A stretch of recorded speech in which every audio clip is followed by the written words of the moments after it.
Hello everyone.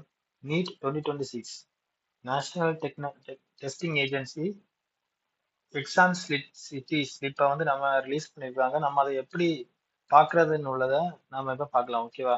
So just கூகுளில் வந்து என்ன பண்ணுங்கன்னா நீட்னு டைப் பண்ணிட்டீங்கன்னா டைப் ஆகும். அதுக்கப்புறம் ஃபர்ஸ்ட் வெப் பேஜ் ஓகேவா, அதை கிளிக் பண்ணுங்க. கிளிக் பண்ணிட்டு இதில் பார்த்தீங்கன்னா பப்ளிக் நோட்டீசஸ், இதில் வந்து அதை click advance intimation of examination city for the applicants of NEET UG regarding. ஓகேவா? ஸோ இதில் என்ன கொடுத்துருக்காங்கன்னா இது வந்து ஒரு அட்மிட் கார்டு இல்லை, பட் இது வந்து என்னன்னா ஒரு ஸ்லிப். என்ன ஸ்லிப்னா உங்களுக்கு எந்த சிட்டியில எந்த டேட்ல வரப்போகுது அப்படின்னு உள்ளது கொடுத்துருக்காங்க. ஓகேவா? ஸோ திரும்ப நம்ம ப்ரீவியஸ் பேஜுக்கு போறோம். போயிட்டு அதுல கீழே பாத்தீங்கன்னா கேண்டிடேட் ஆக்டிவிட்டி. ஓகேவா? Advance city intimation for NEET UG 2026. ஓகேவா? அதை கிளிக் பண்ணுங்க. கிளிக் பண்ணிட்டு உங்க அப்ளிகேஷன் நம்பரை கொடுங்க.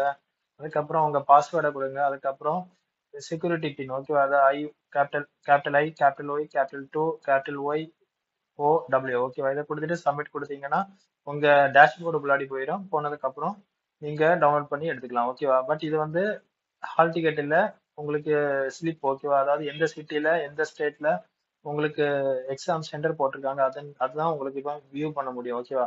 Okay, thank you. மறக்காம ஷேர் பண்ணுங்க, சப்ஸ்கிரைப் பண்ணுங்க.